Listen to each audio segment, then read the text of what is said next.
Let me guess. You sprayed your tires last weekend? They looked incredible for a day or two, and now they're streaked brown and faded again. Here's what nobody told you. That isn't a defect. It's built to quit fast, so you keep buying it. Detailers in Japan skip all of it. One ingredient, $1 at any pharmacy, deep black tires for months. And it actually protects the rubber instead of drying it out. What is it, and why is it a secret? Stranger story than you'd guess. Watch. The trap you're already in. That can of tire shine in your garage works one of two ways, and both are working against you. The clear, greasy sprays look best on day one, deep and wet. But to get that shine, they drive silicone oil into the rubber using petroleum solvents, and those solvents evaporate right back out, dragging your tires' natural oils with them. Every time you make them look amazing, you're drying them out from the inside.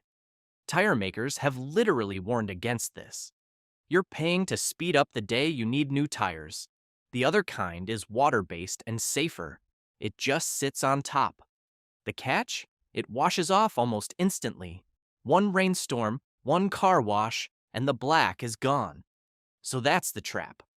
One product slowly damages your tires. The other quits in days. Either way, you're back at the store buying another can.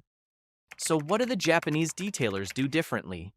The answer isn't a better product. It's a better idea, and it's older than the car itself. Why it streaks down your wheels. Before we get to that idea, look down at your rocker panels and the back edge of your fenders. See those faint black specks and streaks behind each wheel? That's not road grime. That's your tire shine, flung off the tire while you drive. It has a name in detailing circles. Sling. Here's why it happens. Silicone dressings never fully harden. They stay slick on the surface, so the moment the tire spins at speed, centrifugal force throws that oily film straight onto your paint, and it doesn't just look bad. That silicone film grabs dust and brake particles and bakes onto your clear coat in the sun, leaving a haze that's a real pain to polish off. So the product you bought to make the car look good is quietly spotting the paint right behind it. The fix isn't scrubbing your fenders every week. It's using something that cures instead of staying slick, which is exactly what the dollar method does. But to understand why it bonds when silicone won't, you have to know what it actually is. The dollar ingredient. So let's stop teasing. The ingredient is glycerin. Plain vegetable glycerin, the same clear, syrupy stuff in skincare and cough syrup. A few dollars at any pharmacy, and one bottle treats your tires several times over. Under $1 a wheel set, every time. Skeptical? Good, you should be. So here's why it works. Glycerin is a humectant. It grabs moisture and holds it. It doesn't lay a film on top. It works into the rubber and helps the tire keep the flexibility it's losing.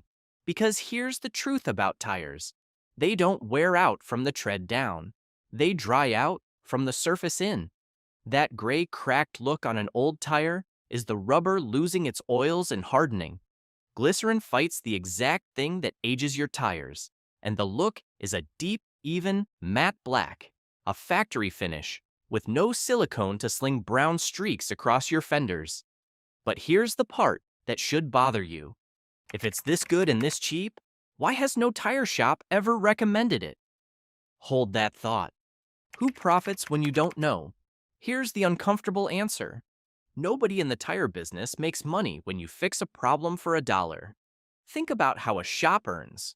New tires, installation, service packages, and a wall of branded bottles up front, each promising the shine the last one didn't deliver.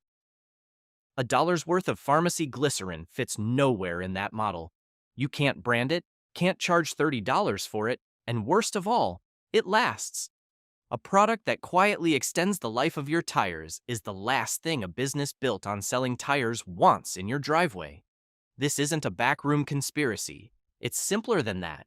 It's margin. A thing that can't be marked up and makes you come back less often never gets shelf space. It's not hidden because it's a secret. It's ignored because there's no money in telling you. But here's what got my attention. This isn't some internet hack from last year. The idea has been rediscovered over and over by people with lives and equipment on the line. And that's the part almost nobody knows. The history nobody told you. The same simple discovery keeps showing up across history in separate places every time someone needed rubber to survive conditions that should have destroyed it. It starts in the 1700s. A Swedish chemist heating ordinary fats noticed a clear, syrupy substance that pulled in moisture and kept materials from drying out and going brittle. The car wouldn't exist for another century, but that property is the exact reason it works on your tires today. Jump to the 1800s. European militaries had rubber seals cracking in storage and found glycerin kept them supple far longer. Navies found the same with hoses battered by salt and sun. Then, the big one. In World War II, American vehicles sat in the Pacific. Brutal heat, humidity, relentless sun, and the tires cracked while they sat. The Army needed a cheap fix any soldier could apply, and leaned on the same humble compound: a Swedish lab, European armies, a navy, the US military, none talking to each other, all landing on the same answer. And decades later, Japanese detailers quietly built it into their routine. So how do you do it right without wrecking the result? Because there's a wrong way. The step everyone skips. Here's the mistake that ruins everything. And it isn't the product, it's what you do before it. Almost everyone skips this step, and it's the number one reason tire treatments fail. You cannot put glycerin or any dressing on a dirty tire. Over time, a tire pushes its own chemicals to the surface. Mix that with road grime, brake dust, and old shine, and you get that brown film. Spray over it, and you're not bonding to rubber. You're bonding to filth, and filth slides right off. That's why people try a product, watch it fail in 2 days, and blame the product. So do this. Grab a dedicated tire cleaner and a stiff brush, not dish soap, not a sponge. Scrub the whole sidewall. The suds come off brown at first. Rinse and repeat until they run clean and white. That's bare rubber. I'll drop the cleaner and brush I use in the description. Cheap, and the difference between months and days. Then let the tire dry completely. Any water and the glycerin can't grip. Get the prep right, and you've already beaten 90% of people who try this. Now here's how to apply it so it lasts. The brown film that beats cheap shine. Let me go deeper on that brown film, because it's smarter than it looks. And it's the reason cheap dressings fail, even on a car that looks clean. Tires aren't just black rubber. Built into them are protective waxes and compounds that slowly rise to the surface to shield the rubber from sun and ozone. That's a feature, not a flaw. The tire is defending itself. But as those compounds migrate out, they mix with road film and oxidize into that dull brown haze. Here's the trap. If you dress over that layer, you're sealing oxidized gunk against the rubber instead of treating the rubber. The product can't reach the surface, so it skates off in days. And the browning underneath keeps spreading. This is why a quick wipe with a rag does nothing. You have to physically strip that migrated layer with a brush and cleaner until the rubber is truly bare. Do that, and the glycerin reaches living rubber and locks in. Skip it, and no product on earth will hold. So once it's clean and dry, how you apply it decides everything. And there's a second mistake waiting right here. The right way to apply it. Here's the second big mistake. People think more product means more shine. It's the opposite. Pile it on thick and it never bonds. It sits in a goopy layer waiting for the first puddle to wash it off. Thin and even wins every time. The mix. Pour glycerin into a clean spray bottle and add about 1.5 parts distilled water. Distilled, not tap, or minerals leave a chalky residue. Shake till it turns milky. Apply in 2 light passes, never one heavy one. Coat the clean, dry sidewall, never the tread, and let it soak 10 minutes. You're not painting the tire, you're feeding it. Then work a second light coat in with a foam applicator pad. I'll link the pads and microfiber towels I use below. The cloth is for wiping overspray off the wheel. Then the hardest part, leave it alone. Half an hour before you drive, or you'll sling it onto your fenders before it cures. That cure time is the whole secret to making it last, and most people blow right past it. Two thin coats, not one thick one. Let's talk about that cure time, because it's where patience turns into months of payoff. When you lay down a thin coat and wait, the glycerin has time to actually settle into the surface and grip. Drive too soon, and you shear it off before it ever set. That's the half moon of black spray you see on fenders. So the rule is simple. Thin coat, let it sit, then a second thin coat after the first has set. Two thin layers will always beat one thick one in looks and in how long they hold. The thick coat looks impressive in the driveway and is gone by the weekend. The two thin coat method looks deeper and survives rain and washes. And here's the bonus most people miss. Each light reapplication builds on the last, so the rubber gets more conditioned over time, not less. This is the entire difference between the American spray and go habit and the Japanese clean feed cure method. Same 15 minutes of effort, completely different result. Now, a dollar method is incredible value, but for some people there's a step up worth knowing about. When a dollar isn't enough. Let's be honest about where the dollar method has limits. Glycerin is unbeatable on cost and it's genuinely good for the rubber, but it isn't the longest lasting option on the shelf, and it leans matte rather than glossy. If you want a deeper, harder finish that shrugs off rain for longer, there's a middle tier the Japanese pioneered, wax-based tire products. Instead of oily silicone, these use a hard wax combined with carbon black, the same pigment that makes tires black in the first place. So you're not coating the tire with a foreign film, you're replenishing its own color, and it cures to a hard shell that won't sling. Apply it the same way. Clean, thin coat, let it cure, buff. You get a richer black that can hold for a couple of months, with none of the brown streaks. It costs more than $1, but it's still cheaper per use than the spray cans you keep rebuying. If that's the look you're after, I'll put the wax I'd pick in the description. But there's one more tier above even that. The professional version. At the very top is the optioned professional detailers reach for when they want to set it and forget it, ceramic tire coatings.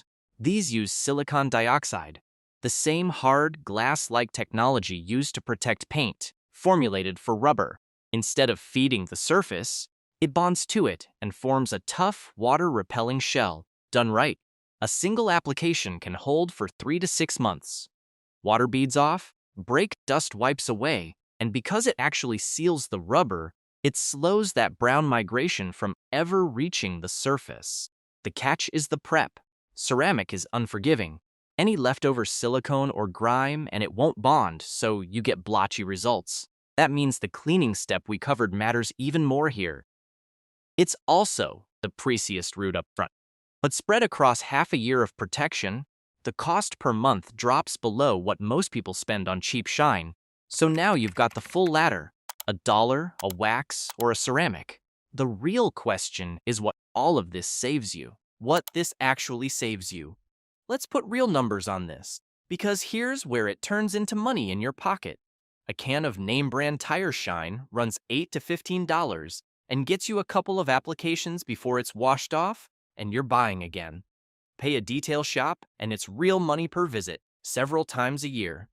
Over a year, the average driver spends a serious chunk on tires that look good for a weekend at a time. The glycerin? A few dollars for a bottle that lasts most of a year. Hundreds of dollars versus pocket change for a result that lasts longer and treats the rubber better. And here's the quieter win. Tires age by drying out and cracking, not just wearing down. Anything that keeps the rubber supple buys you time on the most expensive rubber you own. A full set runs hundreds, sometimes over 1,000. Stretch that even a little, and the dollar bottle is the best return in your garage. So you've got the why, the history, and the how. Let me leave you with the one thing to remember: how to spot a tire that's already dying. One last thing, and it might be the most important. Before you treat anything, walk around your car and really look at the sidewalls.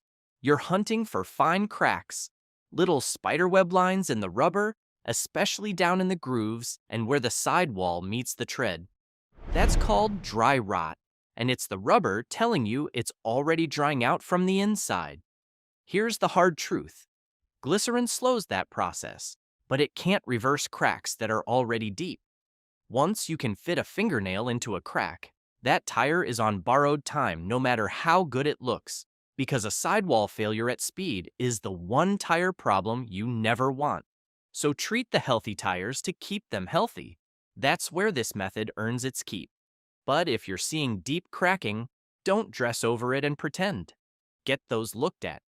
Catching it early is exactly how the dollar habit saves you from the $1,000 surprise. Take care of the rubber before it needs taking care of. If you remember nothing else, remember this. Your tires never stay black because you've been sold a product designed to quit. Clean the tire, feed the rubber with something that costs $1, and let it cure. That's the whole secret Japanese detailers have used for decades. Try it once.